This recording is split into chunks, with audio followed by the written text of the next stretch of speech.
also to the world from Jerusalem. At a time of rapid challenge, rapid sequence of changing developments in the Middle East and in the Israeli, Arab, Israeli, Palestinian constant confrontation, and the dynamics of that with regard to such things as the new American presidency, its foreign policy. And so all these are constituencies that have particular interest in the kind of reporting that comes out of the Middle East, and specifically from this particular capital or this particular city. And Linda knows as much about this as anybody now practicing foreign correspondence in that part of the world in the English language that I know of. Under Gradstein, but first, Yoram. Thank you, Kevin. Just a few words, because I see that many of the faces here know about the Gildenhorn Institute for Israel Studies. So for those of you who do not, a few sentences. It's a recently established institution at the university with the idea to develop more broaden, widen, large perspective of Israel studies. We teach many more courses on Israel than in other universities or centers. Israeli history, politics, society, literature, culture, etc. 2 weeks ago, we had a wonderful first conference on Israel as a Jewish state that took place at the university here. And we had very many participants. I guess the number of attendance was more than 200 or maybe more than that. We have more plans to do things on our own, but we mostly like to do joint ventures. This is one example.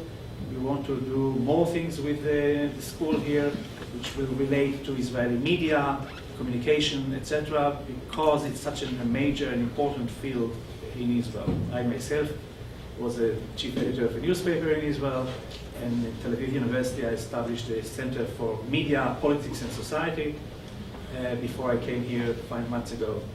So this is our plan, and we are very happy to host you and to ask you these questions. Thank you. It's really my pleasure to be here. And it's an interesting day today. I'll just speak briefly, and then I want to let these gentlemen ask me questions and you guys ask me questions. As many of you know, the Israeli Prime Minister, Benjamin Netanyahu, is in Washington today at the AIPAC Policy Conference. Secretary of State Hillary Clinton spoke today. I actually have not heard yet what she said, but we heard it was a good speech. And Netanyahu will be meeting President Obama tomorrow. And it comes at a time of real tensions in the U.S.-Israeli relationship.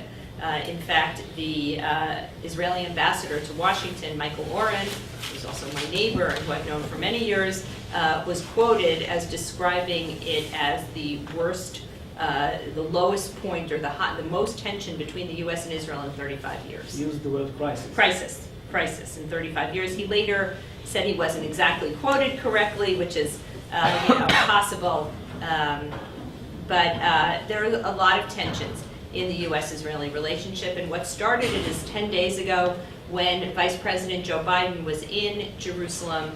Israel announced a new building project in East Jerusalem for 1,600 homes in an ultra-Orthodox neighborhood called Ramat Shlomo. And the Obama administration really saw this as an insult and as a slap in the face that Israel would announce this kind of a building project right when the vice president was there. Now, Netanyahu has said, and I actually believe him, that he didn't know about it, that it was something that had been in the planning for several years, but it kind of brought to the fore ongoing tensions. In other words, the U.S. position since 1967 has consistently been that the future of Jerusalem, both East and West, should be decided by negotiations, Israeli-Palestinian negotiations.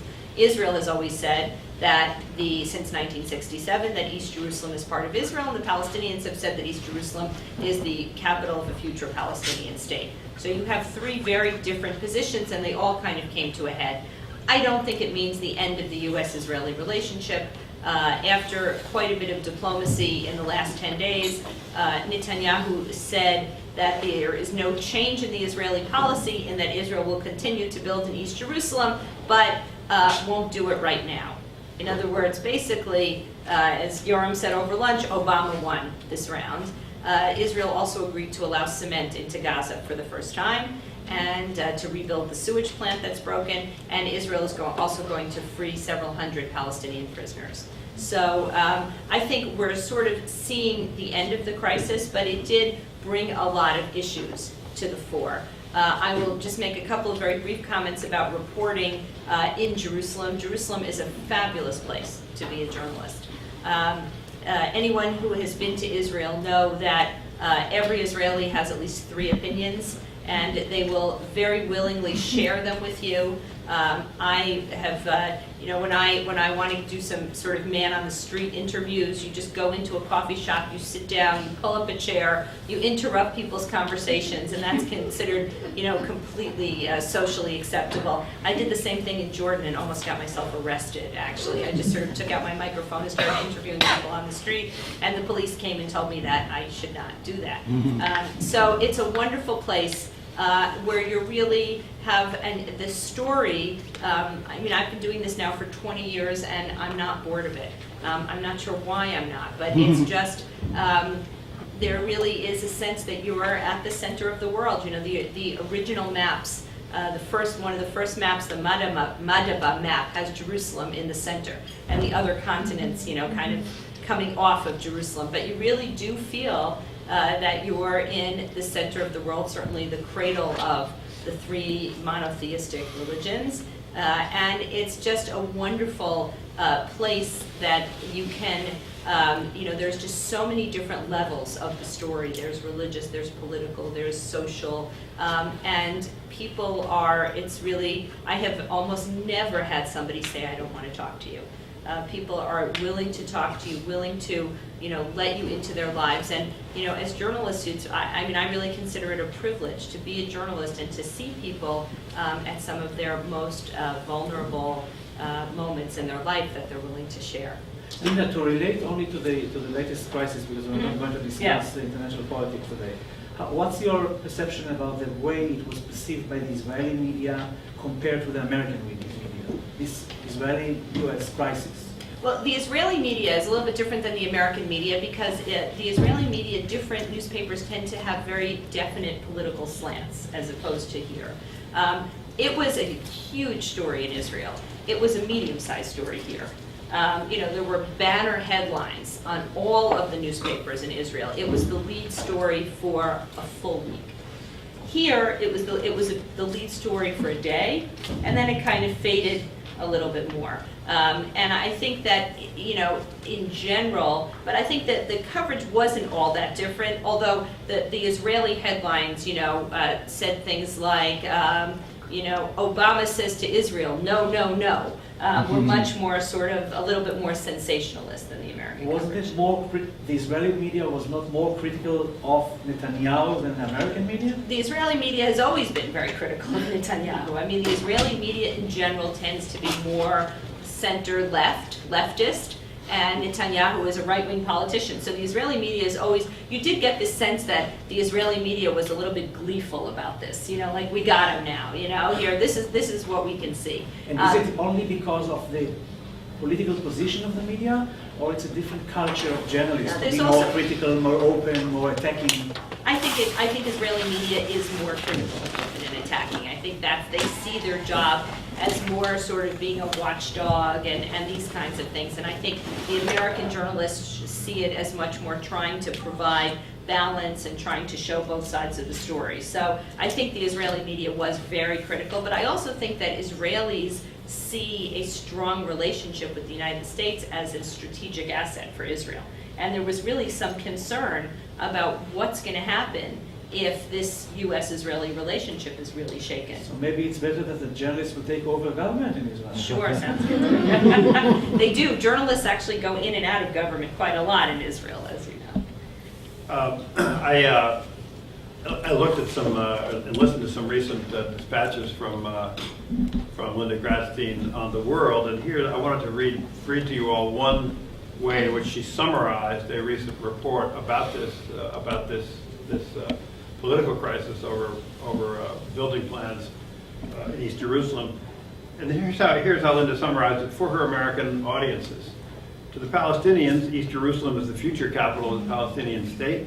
To the U.S., the status of East Jerusalem should be determined through negotiations. To Israel, East Jerusalem is an indivisible part of its capital, and building will continue. This was filed on the 10th of March. What I love about that is that it's very simple, declarative, and based on a perception, I think a very centered perception of each large issue from each of the three participants in this particular political issue. But I wanted to ask Linda if you could, for us, dissect for us a little bit, if you would, the dynamics of reporting to American audiences and American viewerships and readers on websites. It's always a challenge because you have some people who are very familiar with the ins and outs of this, situation, and others who are completely new to it. I always try to imagine a housewife in Ohio, but an intelligent housewife in Ohio. And I really have a picture of her in my mind that I am trying to explain sometimes these very complex events to her. And it's really, I remember when I first started working at NPR and someone said, "Oh, I heard your 4-minute report. Well, what'd you do the rest of the day?" And having no idea of the amount of, and I remember actually, when I first started, I remember I got up at 6:30 in the morning, and I literally worked from 6:30 in the morning till 10 o'clock at night when I filed the report. And it was on just before midnight, Israel time. And I watched the minutes tick away, and I said, all that work, and it's gone, like I didn't even take a breath. A tremendous amount of effort goes in, first of all, to the reporting, but also to the writing. And I love radio. I think radio you're really creating a partnership between the reporter and the listener. And I never had any interest in doing TV. And I think there's a lot of things that radio can do with the use of sound and by bringing you really into that situation. But I think I really try with my housewife in Ohio, how can I explain this to her? How can I do this in a way that will reflect the complexities without losing people? And it's something that I really think about every single time. And I think that, I try to assume that my listeners are intelligent but don't necessarily have a deep background in this situation. And I liken it to, for example, what I know about, let's say, Iraq or Afghanistan, and what kinds of explanations would I need about those stories in order to really understand them. So, I really put a lot of time and energy into trying to find ways that are simple but not simplistic, and that's not always easy. If I might add one sentence particularly to the journalist students here, one of the major differences between Israeli journalism style and American is that when you write for an Israeli newspaper, you write as if the reader knows already everything but the latest events. While if you read American piece, you read the whole story from the beginning. So usually when I read today New York Times or Washington Post, I can read only 2 paragraphs because I know that the rest of the story will be a repetition of the story since 1967 and then 73. Well, we believe in context at NPR, and we believe about context in journalism. For Americans who live in as easily as complicated a society as Israeli society, with all kinds of cultures and cultural backgrounds and ethnic perspectives and everything else, getting to the context of something in a very confined space, either in a newspaper or on radio or television, is a great challenge for journalists. Yeah. And how do you? So, aside from this friend of yours in Ohio, who She's made up. She doesn't I understand. This is a virtual friend. Right. This is an avatar.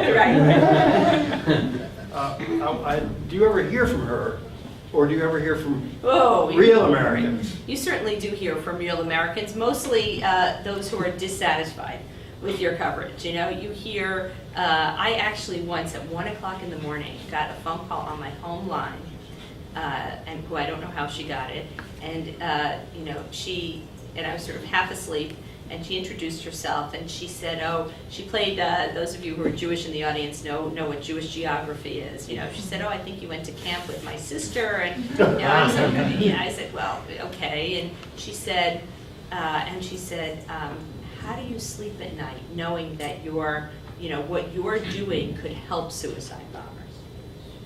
And I said, what? And I said, I can't really have this conversation at 1 o'clock in the morning. And we started an email exchange for a while. So you hear from people mostly who are dissatisfied.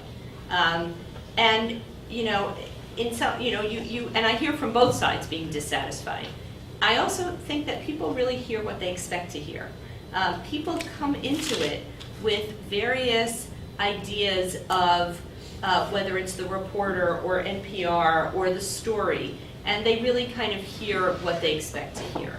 I love hearing from readers who I feel are not necessarily partisan on one side or the other, listeners, and that also happens, where people will say, I once got a letter from a Nigerian woman, who said, your coverage of the assassination of Yitzhak Rabin, I actually broadcast all night, made me cry. And I said, I've done my job, and someone who, she said, I didn't know very much about him, and by the end I felt like I knew him. And I was so touched by that. But most times, which is natural, people, let you know when they're not happy.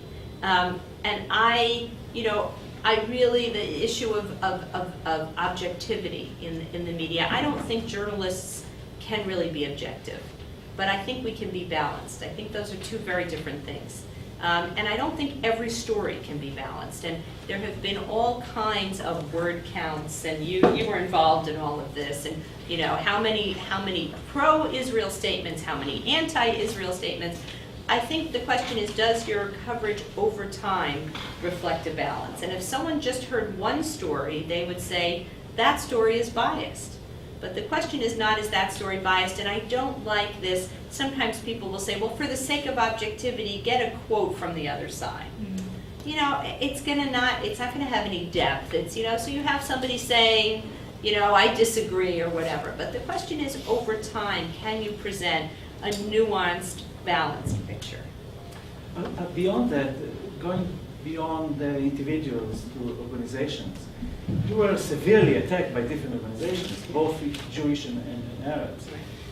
One of the major arguments of the Palestinian criticism is that you are a Jew. And as a Jew, you cannot identify with the suffering of the other side. NPR Watch said that you crafted to satisfy the Israeli government's interests. What do you answer to these accusations? And then I'll ask you about the criticism about the other side. Okay. So, all right. So you only want me to answer, or do you want me to answer them both at the same? I think to say that because I'm a Jew, I can't identify with the Palestinian suffering is ridiculous. I mean, I also think that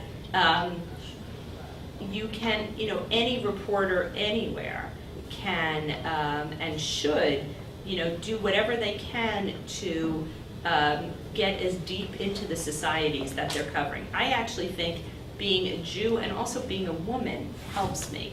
And I'll tell you why. In terms of being a Jew, Palestinians really don't care. I think the fact that, they see that I spent many years of my life. I've spent 5 years of my life learning Arabic. I've really made an effort to understand the other side. As a woman, and this is for the women students in the audience. But for the men too. But for the men too. I'm often asked, how do you, as a woman, do you have trouble, for example, covering, can you interview a Hamas religious leader? So, first of all, you can. And as a woman, as a Western woman, you're almost like an honorary man. So it means you have access to the male society, but you also have access to the women's society, which my male colleagues don't have. And I have been in Gaza many times where I will interview whoever it is that I have to interview. I actually had a good relationship with Sheikh Yassin, the founder of Hamas. I mean, we weren't friends, but I knew him and had a professional relationship with him. And the first time I went to interview him, actually, his assistant tried to send me off to the women's room. Said, you go over there. And I was there as the translator. And I said, but I can't. And then he said, let her stay. And the assistant was, and I really think this was not intentional, but he was correctly translating the questions into Arabic and mistranslating the answers. And I don't think it was that he had an agenda. I think his English wasn't that good. And I just sort of jumped in and started translating. And the sheikh kind of was taken aback for a minute, and then he let me continue. And then when it was over, I could go and hang out in the kitchen with his wife and kids, which my male colleagues couldn't do. So, I mean, I think to say that somebody who's Jewish cannot understand the Palestinian side is ridiculous. The short answer. You want me to? On the other hand, the camera, for example, which is an extreme Israeli media watch organization, is criticized all the time. Yeah. And one of the more reasonable arguments that I had, some not very many there, is that you don't use the right terms. For example, you don't call a terrorist, you say a gunman. What's your answer to that? That was a kind of a long discussion at NPR, as you know, about how do you use terrorist, do you use militant, and I think that what we came up with eventually is to use a gunman. Someone who has a gun is a gunman, without making, is someone who attacks, a terrorist is someone who attacks civilians. Is someone who attacks soldiers. In Israel, where's the line between soldiers and civilians? Everyone in Israel goes to the army.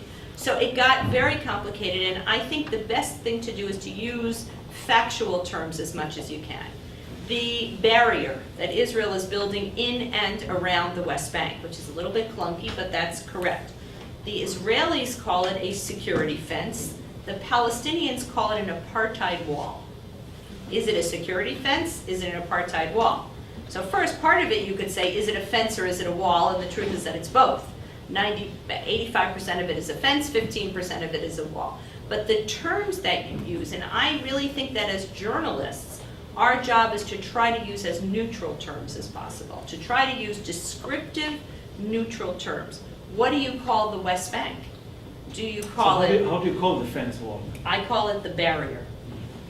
I don't call and it your fencing. editors agree. Yeah, Right. yeah. But that was after long discussions. The barrier, or the controversial barrier. And Israel is building it both in and around the West Bank. It's not it's terrible for radio, but, you know, it's also, you know, it's really a challenge in terms of this use of language. The West Bank. So the West Bank is a geographical term, the West Bank of the Jordan River. Do you call it the occupied West Bank? Do you call it, you know, how do you, all of these terms are things that, do you call it Judea and Samaria? You know, it really is a challenge. So what I call it the West Bank. What's interesting about this is that in very few places that are reported on by American journalists is the nomenclature that's so much part of the struggle for legitimacy, for authenticity, and for, in effect, first claims.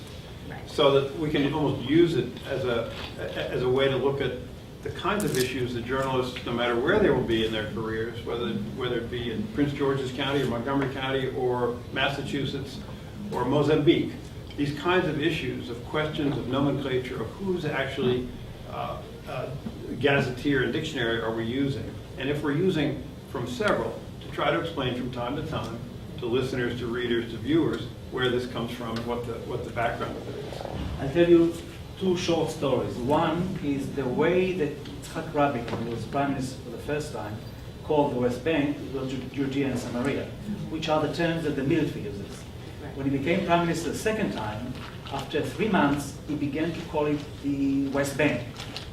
And people who have very sharp ears could understand that he's going to change his policies.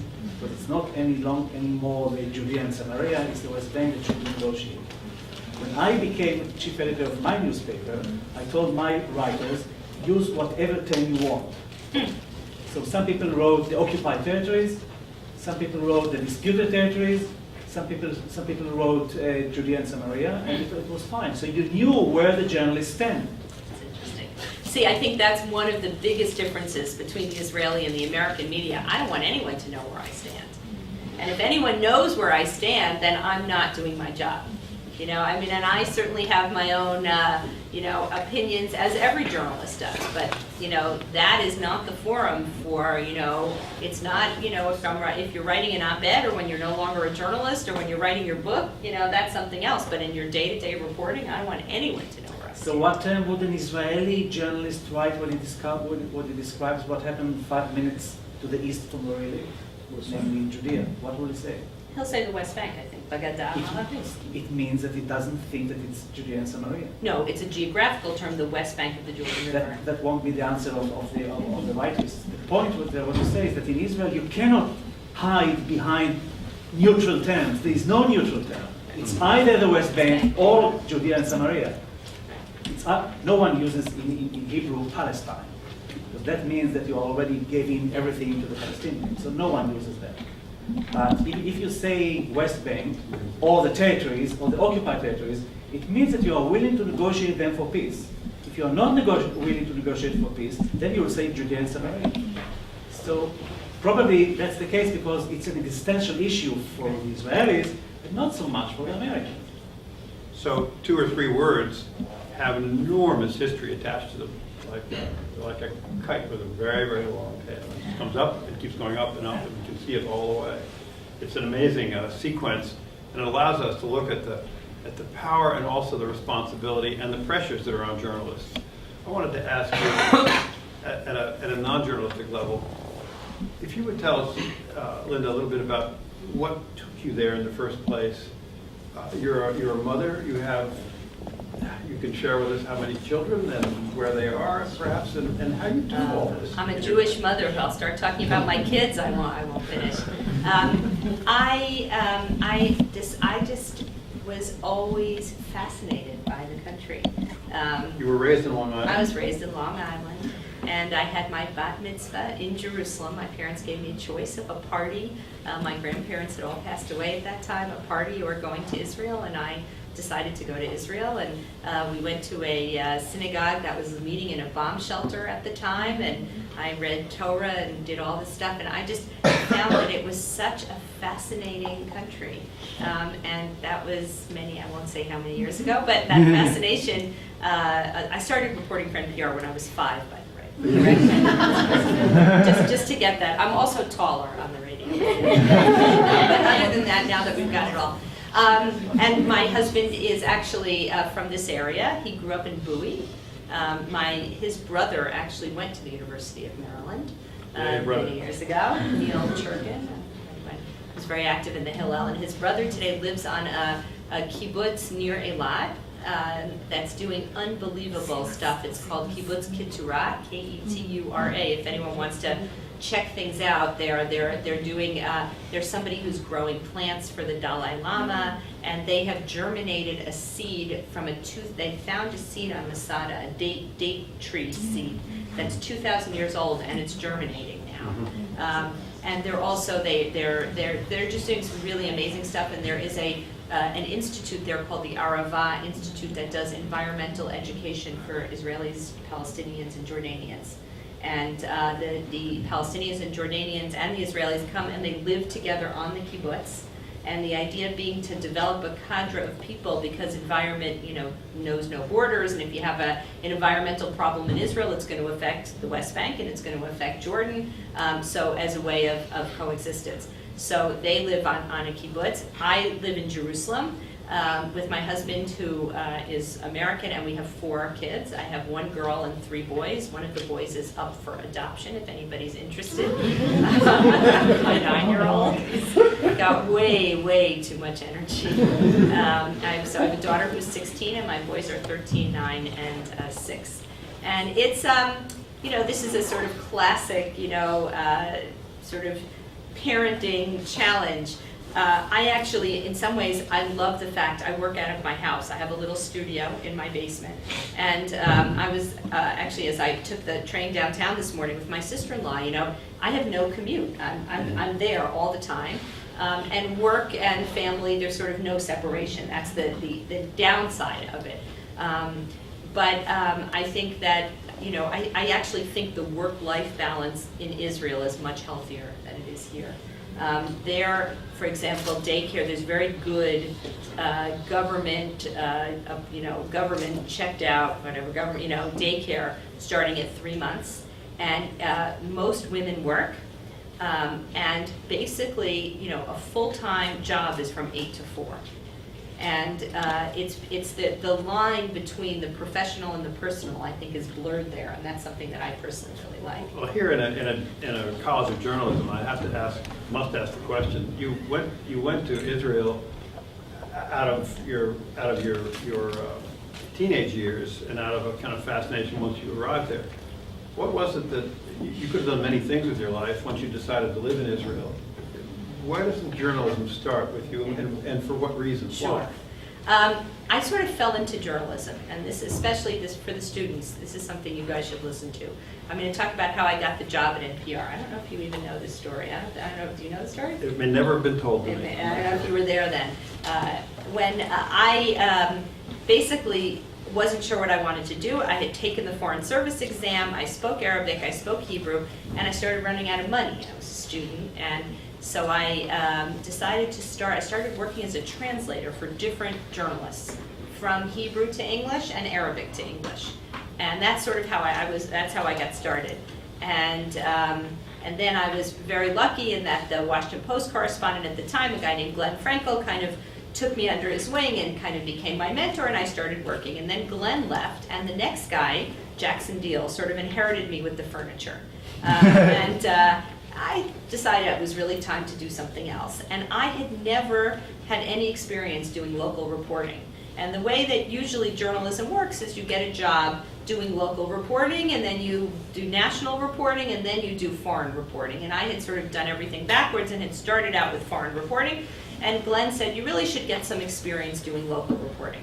And one of the papers that I was writing for was the St. Petersburg Times, which is a mid-sized paper in St. Petersburg, Florida, and it's known as being kind of a training ground for the Washington Post and the New York Times. And I called them and I said, can I come work for you for 6 months? And they had a stringer from Nicaragua who had come and hated St. Petersburg because it wasn't exactly, there was nothing to do there except the Salvador Dali Museum. And I was not a big fan of Salvador Dali, but I had nothing else to do, so I spent many hours in the Salvador Dali Museum. And so they decided to give me a shot, and I spent 6 months at the St. Petersburg Times and had a wonderful time, but decided that it wasn't really where my heart was. And one day when I was procrastinating, I saw that my predecessor at NPR in Jerusalem, John Hockenberry, was starting a new show called Talk of the Nation. And I called him up and I said, how do I get your job? And he said, oh, that's an interesting idea. He said, but there are 2 problems. You have no experience in radio, and you won't work on Shabbat, on the Jewish Sabbath, which is from Friday night to Saturday night. So I said, well, call NPR because I want this. I decided I wanted that job in all of my, chutzpah. So I called up the foreign editor, Kadi Simon, and I said, I'd really like to come talk to you about this Jerusalem job. And she said, there's really no reason, there's nothing to talk about. You don't have any experience in radio, and you won't work on Saturday. So I said, well, I'm flying up to Washington anyway, which wasn't true. Let me just talk to you about it. So she said, okay, if you're going to be here anyway, stop by. Now, and this is the part that I'd rather this be off the record. Oh, we'll never tell anybody. Never tell anyone. I had never heard NPR. Never listened. What year was that? It must have been... Some years ago. Yes. Late 80s. Yeah, the late 80s.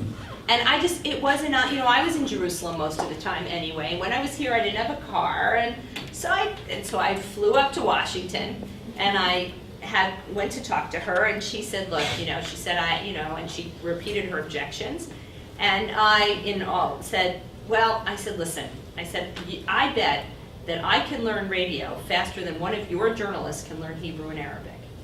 And I said, let's make a deal. I said, I will buy my own plane ticket over there. I will buy my own equipment. Kevin said I started as a freelancer. I had no idea what I was talking about here. I was just sort of, and I said, and you only put on the air what you like. If it's not up to your standards, don't put it on the air. And I said, all I want from you is 2 or 3 weeks to follow some NPR correspondents around and see what they do.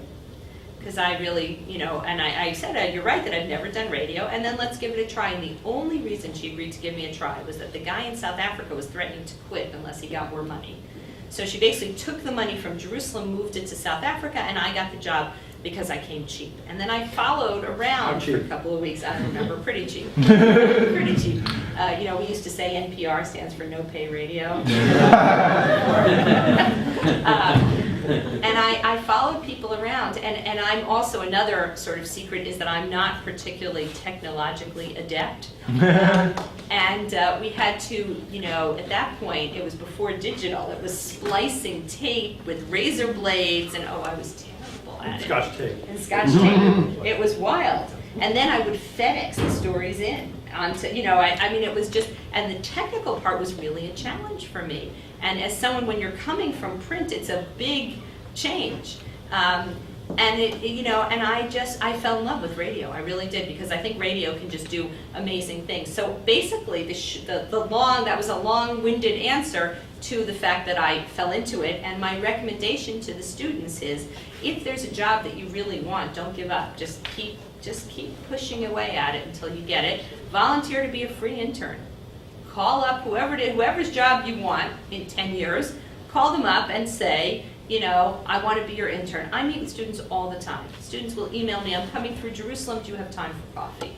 And I always make time for students, because I felt like when I was starting, people helped me out, and if I can help if I can help students, and, make as many contacts as you can, and work for free or very cheap, and eat a lot of pasta when you're first starting out. Because you don't have anything to get away.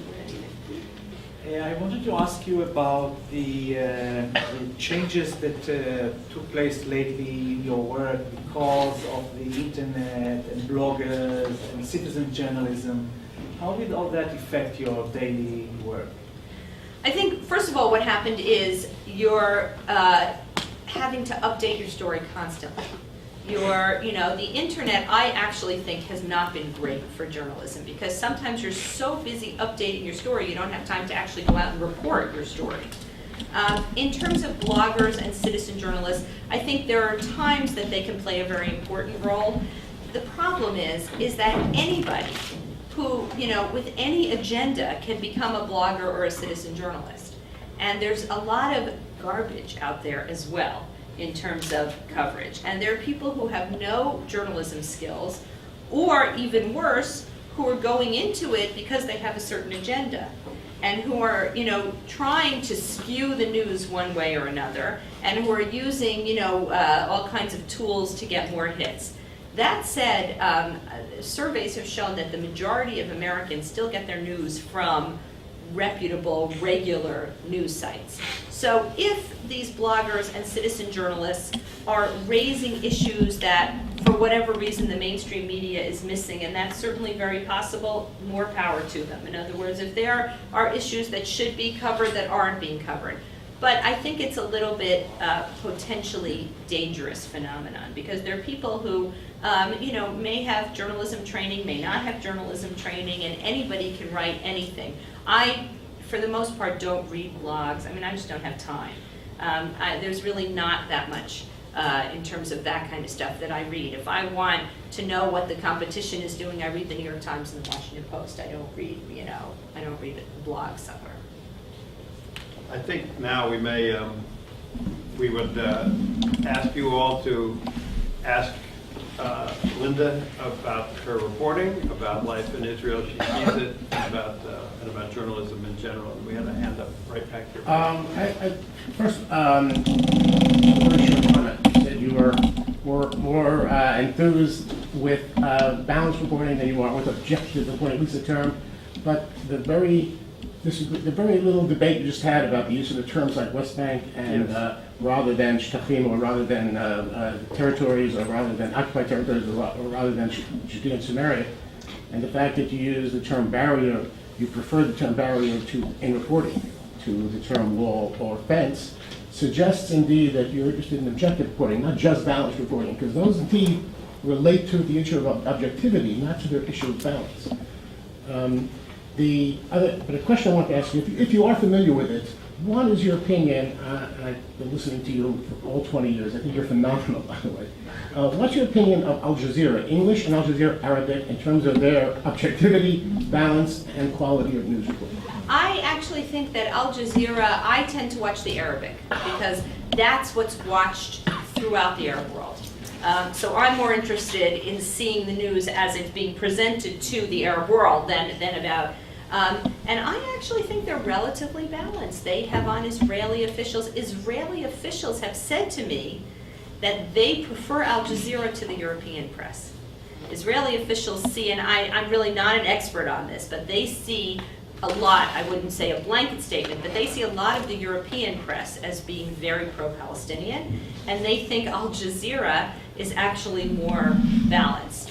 I think Al Jazeera has transformed the media in the Arab world because, and I think that Israel has had to come to terms with Al Jazeera as really a new force. For example, during about 15 months ago, the Israeli fighting with Hamas in Gaza. So Israel made a decision not to allow journalists in, which as a journalist I think is always silly because, you know, given today's world and the internet, you can't keep journalists out, and all it means is that you have the pictures coming out without the context. But Al Jazeera was broadcasting 24 hours a day, and they did some fabulous reporting, which we couldn't do because we weren't there, but they have a lot of people in Gaza. And I think that Israel realized that they made a mistake by not allowing the foreign press. In other words, the fact that Al Jazeera was there meant that the story was going to come out anyway. So I actually think they're doing a very good job. I know that Israel's not happy and the Americans are not happy about their broadcasting of the bin Laden tapes. You know, they think they're sort of giving bin Laden a platform. As a journalist, I would say if you have a tape of bin Laden, you play it. You know, I mean, as a, you know, I don't know if you feel the same way, but, you know, there are security issues and then, you know, but I in short, think that they're actually doing a very good job. Thank you. Let me just, if I may ask a sidebar question. I'm not a habitual watcher of Al Jazeera Arabic, so I wanted to ask, when Al Jazeera was reporting from 15 months ago what was happening in Gaza, was there video and audio from the scenes Yeah. of people there by their cell phones, or how did it No, go? they had correspondents in Gaza. So they were already So there? they were already there, but they didn't let the Western media into Gaza. So those of us who are not, you know, we're not based in Gaza. Correct. So we have to go through the Erez crossing. We can only go with Israeli approval. But they have a lot of, because they're all Palestinian Yeah. journalists Right. in Gaza. So the media, I mean, I did feel that some of the reporting from Gaza, I think sometimes when it's a situation like that, they do sometimes get swept away a little bit. But in general, I think their reporting is really good. Just as a follow-up, the Al Jazeera reporting from Gaza that you're talking about, because there were no other reporters there, has Al Jazeera made public, as I don't know if you're aware of that. No, It made it not public really. domain. It's allowing, it's on the web in high definition for any news tape. media to take. Oh, I did not It know will that. on the Al Jazeera That's website. interesting. Well, I would say that NPR's Middle East reporting is also available essentially worldwide, both in audio and in text since 2004. Any segment that was produced out of the region is available free of charge. Gotta go get it. Yes, sir. Yeah. In October of 2008, you wrote an article for the Washington Post on opening an exhibit in Jerusalem, an exhibit of lights, you know, flashes. I don't know if you recall that article. But in any event, it was typical of your articles in the Washington Post. You mentioned as current history, the only thing you mentioned for current history is that Israel conquered Jerusalem in 1967. You do not mention the fact that the way the Arabs had Jerusalem was that they conquered it in 1948, or that Jerusalem had a Jewish majority for 100 years before that, or that it was part of a mandate for the Jewish homeland in 1948 when the Arabs conquered it. You don't mention any of those things, and it's typical not just of your articles, but of the Washington Post in general. Now, I'd like to hear your motivation for leaving out what may be, or the fact that the Arab Jordan destroyed all the Jewish institutions in Jerusalem after they had it. That's never come out in the last 20 years. that I can see in your 25 or so articles in the Washington Post in 2008 or 2009, or in any of the other articles in the Washington Post the last 20 years or so. Now, I want to get some answer on who is responsible. Forgive me. Allow me to just make a point here. When a reporter writes a piece, first of all, the reporter is responsible for that piece. What the Washington Post, how it edits other people's work, what it puts in the paper, I would not ask that. That would not be that's not a question that Linda Gradstein could possibly answer. On who in the Washington Post is responsible. We know the editorial department changed about 4 years ago. So the question is, and it became more objective. We think maybe Jackson Deal was responsible for that, even though when he was reporting, he was the typical Washington Post reporter. But we want to know, basically, is it David Hoffman? Is it Barr? Who is it in the Washington Post? Well, okay, let me answer your question about first of all, the piece you're referring to was a travel piece. Well, and it was a piece about... But it was typical of the others. You've never mentioned the fact that Jordan got Jerusalem and the West Bank by conquering it, have you? Well, in fact I haven't. In fact, I just did a piece in the Washington Post? Not in the Washington Post. No, well, that's my Israel question. rededicated in fact, one of the things that sparked amid all of this tensions is Israel rededicated a synagogue that had been destroyed by Jordan in 1948. And if you look, I didn't do that piece for the Washington Post, but in everything that I did and everything that everybody did, it said it had been destroyed by Jordan in 1948. So I think this is perhaps an example of people hearing or reading what they expect to hear. No, I was asking about the Washington Post in particular, because no story like that ever got into Washington Post. Let me just say, we're going to have a sidebar conversation after our conversation here, because I came from the Washington Post before I came to NPR, before I came to Radio Free Europe. I have a long history of the Washington Post. I can't speak for them today. I can't speak for them 4 years ago, but I can tell you what their views were and why they edit certain things the way they have. But let me just go on. If anyone wants to know about how the intensity of people's reactions is to what's heard or written, wonders about what that's about, here's a perfect example of it. You have a very, you've made an assiduous reading of the Washington Post in great detail for many, many years, and absolutely, irrespective of whether you listen to NPR or not, which is the primary means by which Linda does her reportage and has for more than 20 years. And we understand that, and I accept it and I respect it deeply. I would say to anybody here that these kinds of very specific issues, one of the things about journalism that we know is that journalism in the end can't explain everything. It's a first rough draft of history, and all you can do without getting off the hook and without missing our responsibilities and our determination to be balanced and objective, it doesn't mean we're going to explain everything in every story every time. It's just not going to happen that way. And any of us who does this work, and any of the students here will know, that over the course of your reportage from a particular place or on a particular story, the journalism is, if nothing else, persistent, iterative, always looking for more in the story and going back and back and back to get it more right the next time and with more facts the next time. And sometimes when you move through that sequence, not every fact that happened 20 years ago or 20 minutes ago is going to be in the next iteration. But over the course of the reportage, our goal is to make it as clear as we can make it. The other thing I want to say about journalism is that in the end, the tale of humanity, the chronicle of humanity, is going to be looked at through journalists' eyes only as a first rough draft. There will be historians coming along later. And in the end, all of us have internalized our own views, our own memories, our own experiences, and our own forethinking about what's coming in the future and what we want. So we can use journalism as a reference point, I think, both to find out what we see, what can be seen today, and also to encourage us to learn more on our own beyond you see in a newspaper, what you hear on the radio, or what you might see on a television screen. How about some of the students? How about the students really haven't had a chance? How about the students? I feel like we've got... I have a question, because this is something I've seen come up in debates among students a lot, is the media's portrayal of Israel in America, and whether the media is critical of Israel or supports Israel or or where the media stands.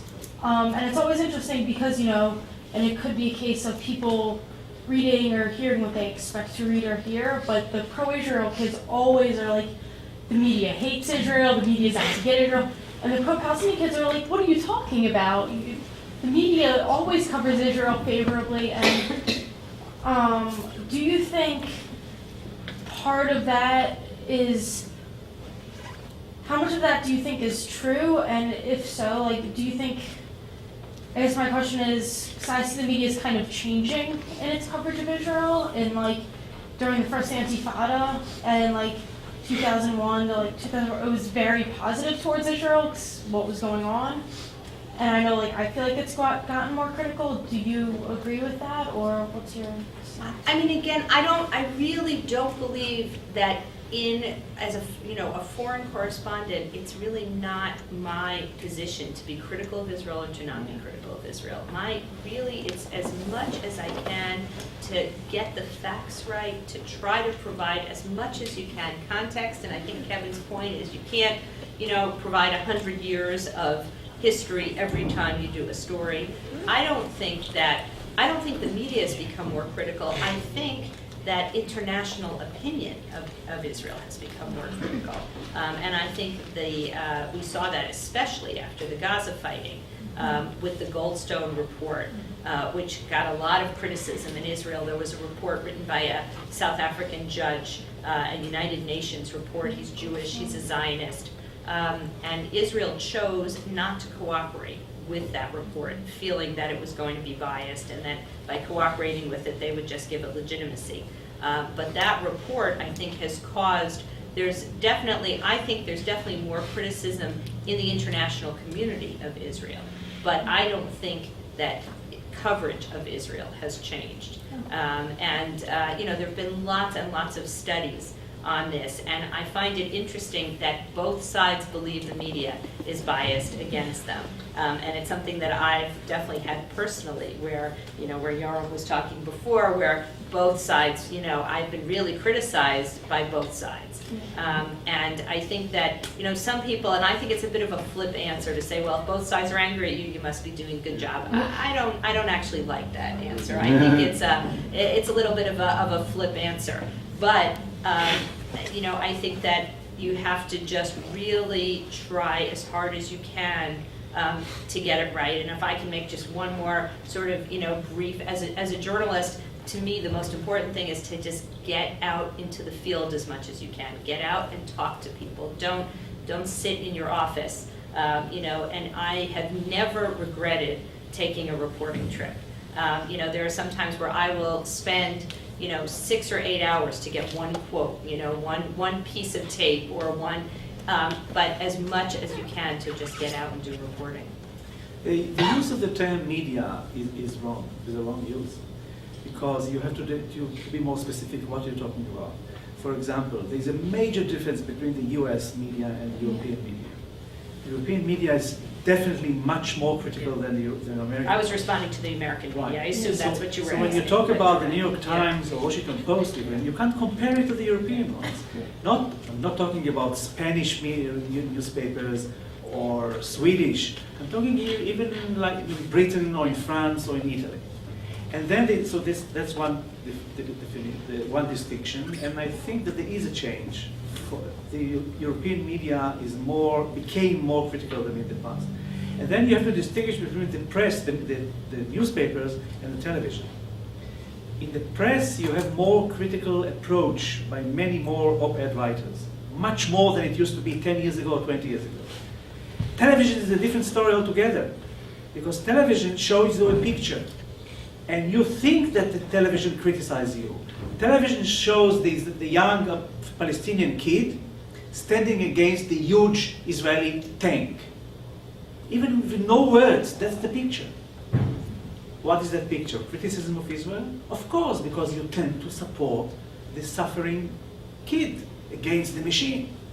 So if you look at the coverage of Israel by television in the last 10, 15 years, it became much more dramatic, it is perceived more as anti-Israeli, and because of the nature of the pictures.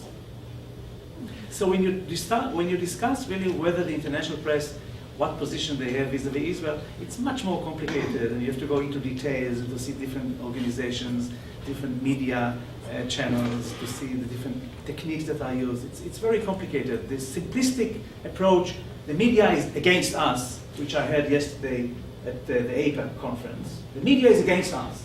Supporting the enemy is against us. That's a very superficial approach. Yeah, I'm sorry, you had your hand up first, and then this lady here. Thank you. Two questions. Now that you're with the world, does that mean you're no longer reporting for NPR? Because I love to listen to your reports, and I realized I've been missing you lately. You haven't been there. Thank you, I appreciate it. Unfortunately, it's just budget cuts. So NPR closed some bureaus, other places, and just moved people around. So I'm still freelancing for them, but it was just a budget decision. Send a letter to that to NPR. One thing I would say, there was just one small piece in the Washington Jewish Week last week about this whole Biden flap with East Jerusalem. It was the same time that he was there, supposedly. A park was dedicated in West Bank somewhere, and it was dedicated in the name of the So they canceled it, they changed it, they put it off. Yeah. And Yeah. They put it off, actually. They didn't do it. They were They supposed to didn't do do it. it, and they didn't do Oh, it. well, they were Because smart. They were supposed to do it at the same time, after a woman who is suicidal. They put it off for a day or two. Yeah, and then they. That was right. never, that wasn't perceived as a Right. possible insult to Biden, but the Jerusalem. No, that's an interesting point. I think that it was just that it was also, Biden was there as a way, Biden was there for two reasons. One was really to try to get these proximity talks started between Israel and the Palestinians, and also, I think, to rein Israel back against a military strike against Iran, and to make sure that there was not going to be a military strike. So I guess, I think you have a very good point, but I guess because the focus, he was in Jerusalem at the time, had he been in Ramallah at the same time, maybe it would have been the same thing. But it's an interesting point. It's interesting to me, just as a sidebar comment, how closely we follow this, whether this dedication occurred on this Right. day or the other Right. day. Right. But it's also true that in the relationship, that's how these things are interpreted. If it had happened on the same day, it would have a much different, larger impact than if it came a week or 3 days later. And in fact, Israel announced construction plans in Gilo 2 weeks or 3 weeks before, and there were some negative comments by the United States, but nothing like what this building I think project costs. Peri was actually a more direct Exactly. problem with respect to America's agreement with Israel. Right. Yes, ma'am. Linda, we have a few things in common. My daughter lives on Long Island. And as a child, I was born in Egypt, and I spoke Arabic fluently. I think when we escaped in '48, I subconsciously just cut it off. I don't even understand it anymore, and it's really weird when you think about it. And I have two questions. Number one, as an author, also, I can understand the challenge of you condensing all that information on your reporting. It's really an amazing skill that you have. And I think any writer here should really appreciate what you do because you have such short, condensed time. And then the next question is, would you comment on the law that is in front of the Knesset about the law of return and the conversions, which is a very big issue. It's a very complicated issue. First of all, one thing, have you read the book and the White Shark Skin Suit? Oh, it's a horrible book. Very poorly written. In terms of this conversion law, maybe we should talk about it afterwards because I don't know if it's really, it's a law to change the status of who is a Jew and whether any conversions done abroad will be accepted. I don't think it's going to get through in the end. I hope so. So that's the short It doesn't answer. affect me, but Right. I think Right. it's a detriment to Israel in general, personally. Carol, behind you is a student, and then Professor Rogers. Hi, just a question about the technical issues of trying to do the objective and balanced reporting, and when you're doing your research as well. You mentioned going into the Israeli coffee shop, it's very easy to get people to talk. And obviously in Jordan, you said that it's very difficult. In the West Bank, and You can do it in the West Bank. you can do it in the Yeah, West Bank. yeah, Okay, you I'm can. sure that it was more difficult. No, it's more, no, and I actually go to the West Bank quite a lot, and my favorite cafe in the West Bank is right in Menara Square, right in the center of Ramallah, there is a cafe that has a very familiar green and white symbol, and the name of the cafe is Stars and Bucks. Stars and bucks.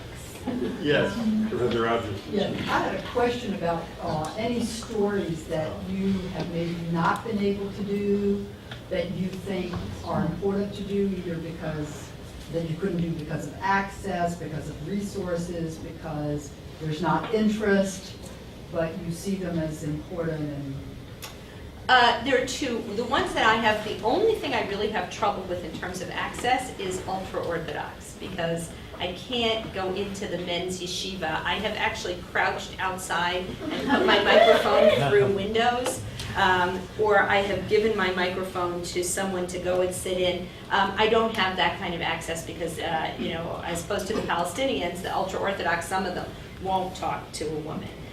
In terms of stories that I'd like to be doing, I think we don't do enough stories about changing social trends, and we don't do them on both sides, on the Israeli side and on the Palestinian side, and I think we don't do them, we sometimes get too caught up in the day-to-day news, and in, for example, this whole flap with, Joe Biden, I mean, it was a big story, but you also sometimes have to take a step back and look at kind of overall things. The other thing I think that we're not doing enough of is there's a lot of green technology and that kind of stuff happening in Israel. I did a solar energy story for NPR years ago, and it sat on the shelf for almost 3 weeks before it got on. And then once it got on, it got a lot of mail and a lot of interest. And I think, in other words, we tend to focus too much on the conflict and too much on the politics, and not enough on some of the other things. Linda, follow up from that question. What are the relations you have, or foreign journalists in Israel have, with the Israeli authorities and with the Palestinian authorities? And within Israel, particularly with the military, what about censorship, military censorship? So in terms of relationships with the Israeli authorities, with the political authorities, we have fairly good relations. The Prime Minister has a spokesman who, is available all the time. He's a very, nice guy, well-informed guy. In terms of the Army, it's a little bit more complicated. The Army, there is an Army spokesman's office. There are, young kids in uniform, and they're pretty much useless. For example, I tried for years during the Intifada, I kept saying to the Army, let me go on patrol with your soldiers in the West Bank to do a story from the soldiers' perspective. I had done plenty of stories. What is it like? How do they feel? Let me spend a week with a regular platoon of soldiers, like being embedded with the U.S. military. And they wouldn't let me do it. They finally agreed to let me speak to one commander somewhere. And that's not what I wanted. I wanted to see, what are these soldiers? So part of the, and it was very frustrating for us. In some ways, the Palestinians, because there's a lack of a bureaucracy, it's easier. You show up at the Palestinian at the parliament, when there still was a parliament, when they were still meeting, and you could just walk in and talk to anybody. So there's not censorship in that I never submit anything I do to the Israeli censor the way that Israeli journalists do. But it's just a question of we don't always get the access. I also think that both Israeli politicians and the military tend to be much more open to Israeli journalists than to the foreign journalists. The way the whole country works in Israel is, I went to the army with his brothers, nephews, sisters, cousin, and that's how the whole country works. So you've got these military reporters who actually have grown up with the military people that they're covering. And so it's sometimes frustrating for a foreign journalist that we can't get that same kind of military access. And the one experience that I had with censorship was during the 1991 Gulf War, when actually there were a couple of missiles that Saddam Hussein fired that landed just outside of Jerusalem. And I heard them because I live in Jerusalem. And I was on the phone and I said, we've just had a missile hit somewhere in the area of Jerusalem, and the phone went dead.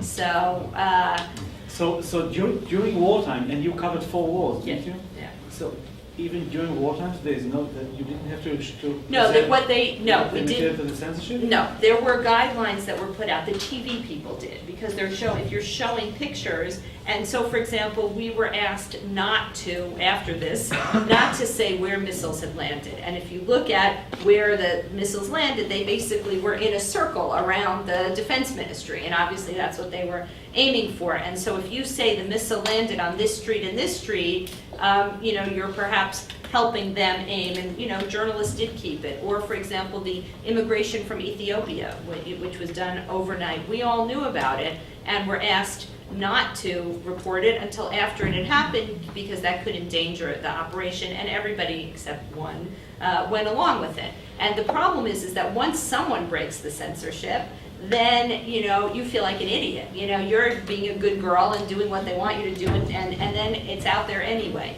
But so I don't have, in other words, a day-to-day relationship with the Israeli censor. Yes.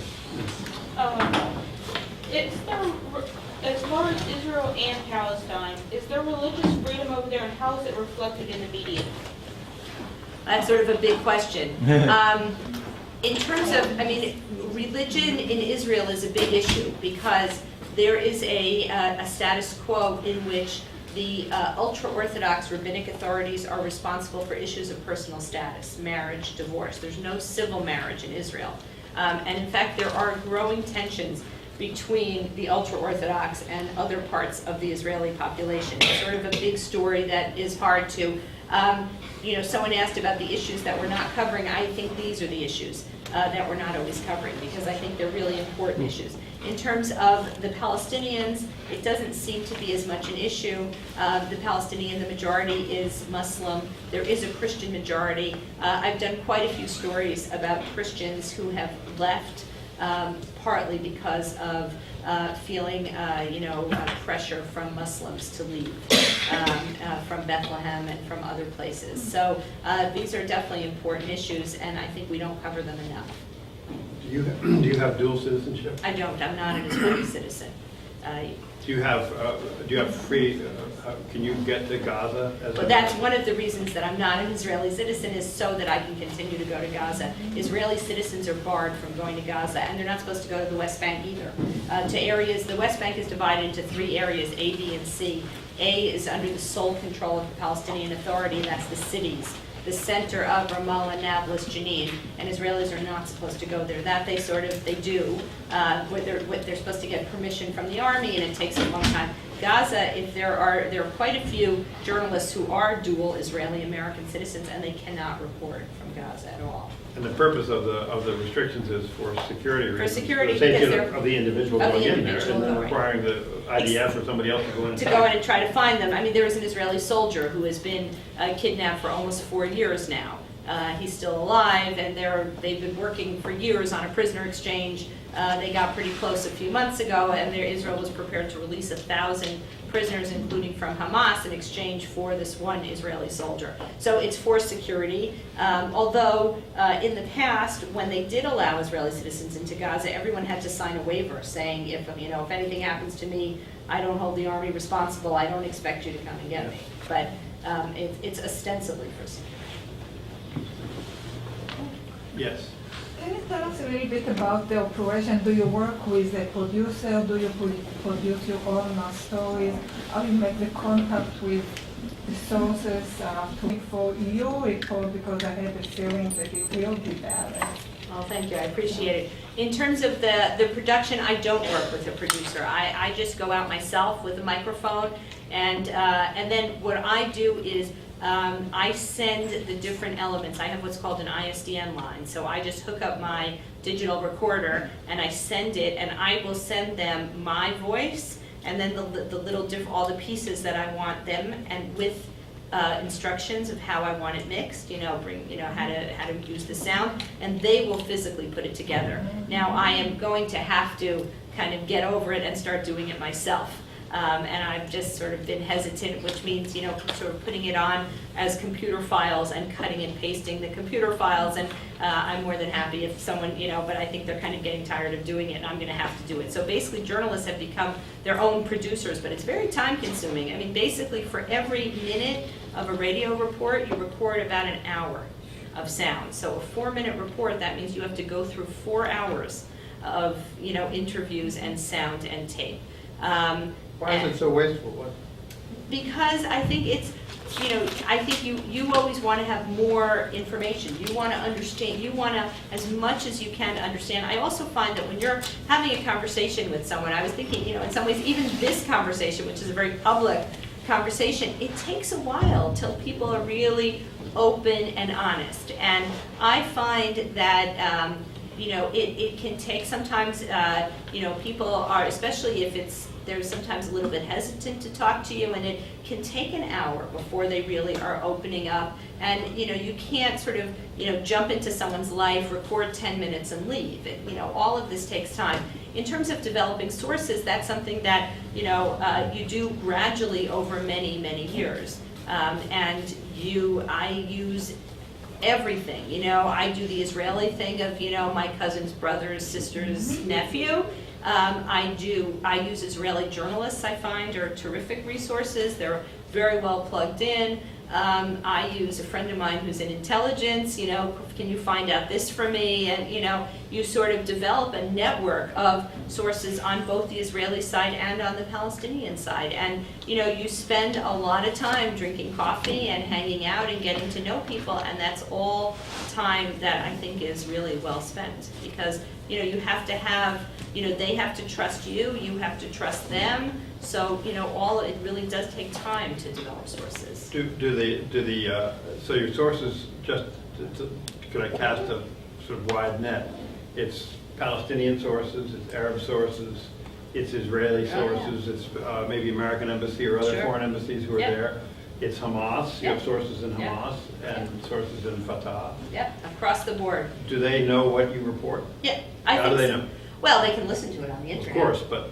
Do they, I don't, to what degree do they know, I don't know, but they, they have to trust you if you want them to tell you anything. So I always say, go listen if you have any questions. I think, all of the Palestinians I'm interviewing know that I'm Jewish from my name, and it's never been an issue at all. I think, and Israelis, I think Israelis actually, it's more of an issue. I think Israelis feel more comfortable with reporters who are Jewish. Do you agree? Is there a story you regret you published? No. What was the worst faux pas? The worst faux pas. Yeah.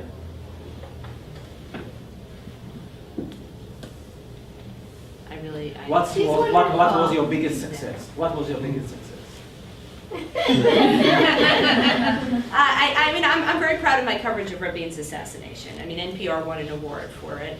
And, I felt like it was what radio really should be, in that it was very direct. I was much more personal on the radio than I usually am.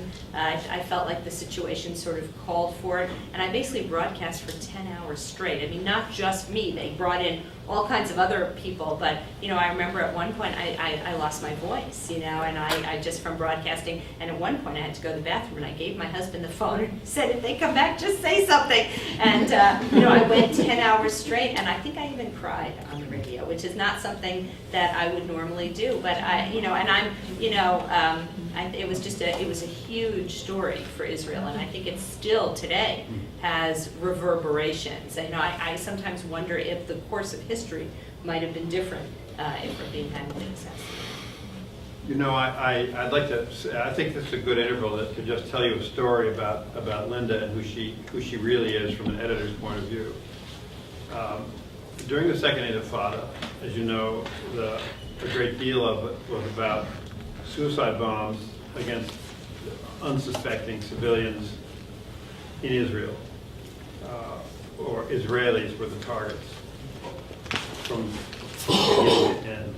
The suicide bombers were often teenagers. And we here in Washington at NPR, of course, were interested in getting a clearer sense of how this occurred. And there was a lot of speculation, and there were a lot of people who knew a great deal about this. Linda set out on her own for weeks to make her way into a situation where she could actually report from the actual place where recruitment of young people was going on. Her goal was to get to knowledge, which was producing, it was traced as a breeding point for a lot of suicide attempted efforts, many of them successful. And we put on the air 2 remarkable pieces. You can find them, I'm not sure the year, maybe 4.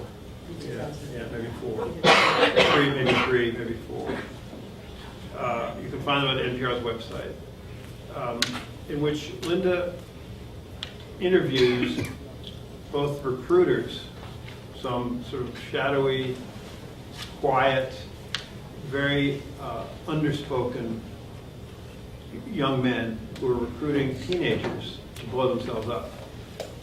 Part 1.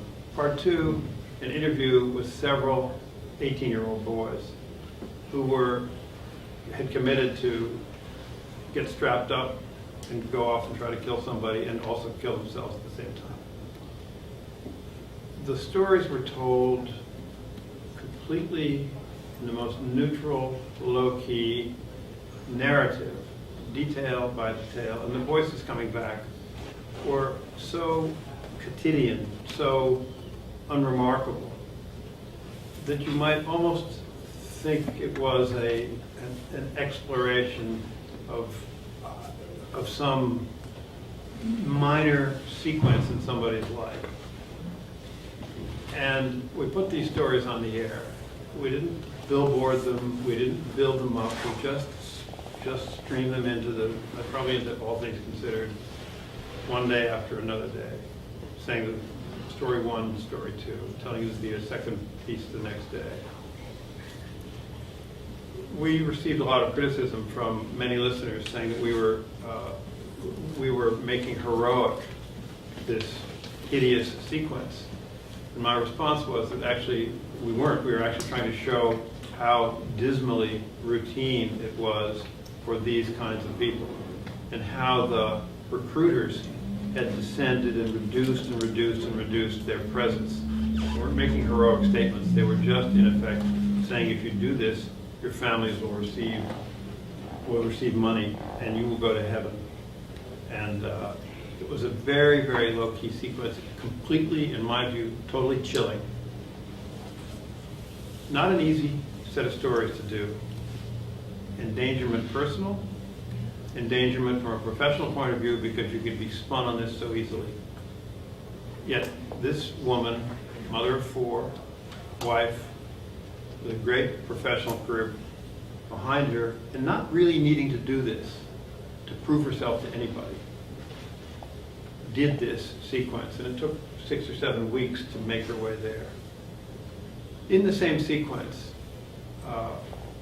maybe the year before, or maybe around the same time, some here may remember this. There was a mother and daughter who were accused by Palestinians of having collaborated with Israeli security, of having been snitches in effect, and having collaborated with the Israeli security forces, and they were summarily pulled in front of successive kangaroo courts, pronounced guilty, and executed. This was all reported out from the outside. Linda Gradstein, again, with tremendous determination and courage, understated, never broadcasted, I did this. None of the stuff you might see or find out about in other ways. Made her way into an interview with 2 of the people who had participated in the kangaroo courts, and one of whom had used a pistol which was on the table at the interview to do one of the summary executions. She came back with this story in the same fashion, just as factual, as low-key, as direct, understated, unsensational, not dramatized at all. And putting these stories on the air in that fashion, I think fulfilled what journalism is meant to be. It's meant to get people, first of all, to take in something which is so far from their normal routines that they have to actually stop and listen to it or take it in, read it or watch it, whatever it might be. But then to reflect on what does it mean to me as a human being, as an individual, and what do I think about this myself? And what does it tell me about the challenges being faced by any of the people engaged in this or any of the men, the victims who were yet to be known? I think that's what journalism, when it functions well, that's when it functions best of all.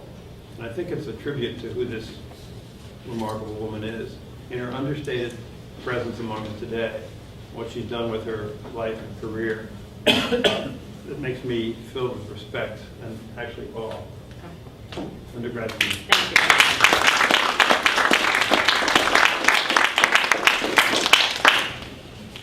Questions? Yes. We hear so much in the U.S. media about the suicide bombers, but yet it's never really told to us why the people do it. I mean, what is the reason behind why people do it? Well, I think everybody does it for a different reason, first of all. I mean, there's not one reason why somebody becomes a suicide bomber. But I think that it's part of it is it's people who are somewhat marginal in society for whatever reason, and then a recruiter comes, and people believe that by doing this, they are really changing the course of history. There's some, it's very hard as a Westerner to try to understand how somebody could do this. And I think that it's, I think that, again, it's really for all different kinds of reasons, but sometimes it's for money, sometimes it's for people who, let's say somebody had an affair with somebody else and the suicide recruiter will come and say, if you don't blow yourself up, we're going to tell on, we're going to, and you'll get killed anyway. This way you get to be killed as a hero. There are, sometimes it's out of anger. Often suicide bombings have lost a relative in an Israeli attack, and they have tremendous anger at Israel, and it's a way of kind of getting back. So there's really a broad spectrum. You left out the religious aspect. And there's also a And religious there's also aspect. religious aspect too. Don't you think if the newspapers reported on the indoctrination of kids into suicide bombings, that the public would know about that? We have reported. It on has been, Yes. and this is an example of it. I don't know about newspapers, but I think news media in this country have tried to tell this story as best they can. It's not an easy story to get to. Yes, sir. I wonder, can I ask your opinion about a particular technique in terms of balanced or wording in view of what was just asked? When I hear the story of a suicide bomber, for example, and the reaction, the typical reaction of an American audience is, I don't get it. I don't understand. We're hearing it here. Why would anyone do this? Now, the same audience seems to have no trouble understanding and appreciating an American soldier who throws himself on a grenade to protect to save his friends, and indeed kills himself, commits suicide in order to save his friends. Do you think it's a legitimate journalistic technique to point this out in the story? No. No. It's apples and oranges. I think it's an interesting point, but I think it's really trying to compare two very different things. Yes.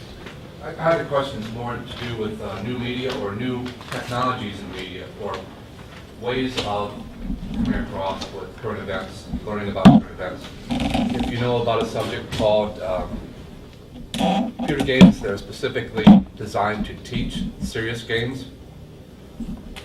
First, are you familiar with that term? Serious games? Serious games, as in serious, as in serious? Like educational games or computer games that are designed Right. not just for entertainment. Yeah, okay, yeah. I'd heard that fairly recently there was actually a serious game that dealt with reporting in the Middle East, in Israel and Palestine, specifically where you play your character in the game is a reporter. And you are presented, and you have somewhat control over where you can go and what you can see. Then the object of the game is for you to write a report. It's an interesting. I mean, I'd like to see the link. My husband is actually really into all these games. He's going to this games convention this summer in Indianapolis or something.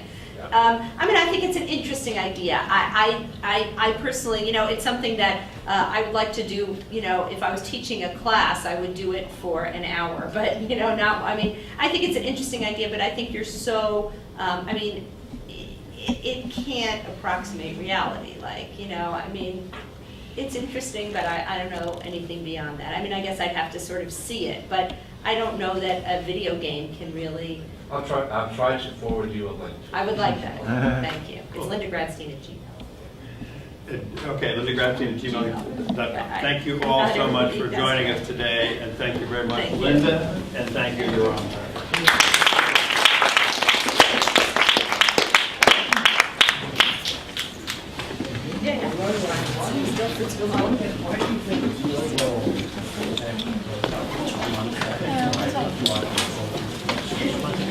You're at answer for the Washington Post. We have articles for a newspaper that does.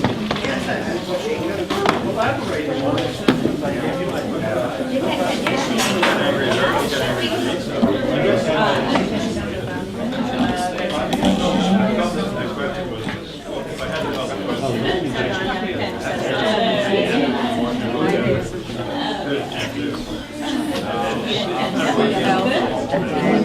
Kevin Klose, he's the Dean of the Journalism School. K-L-O-S-E, Kevin. Hi. Has this been video, the whole thing been video? It should be on our website. And you're on the mic now too, so just so you know. But Jara, the woman who was standing here, she just had to go to class. She's the graduate student. Right. I'm going to return it, but she,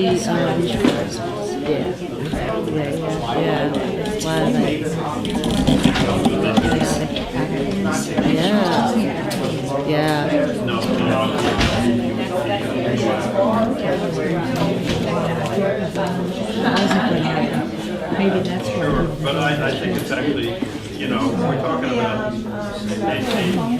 like having correspondence. Not lately. I've never. But you do now? Thank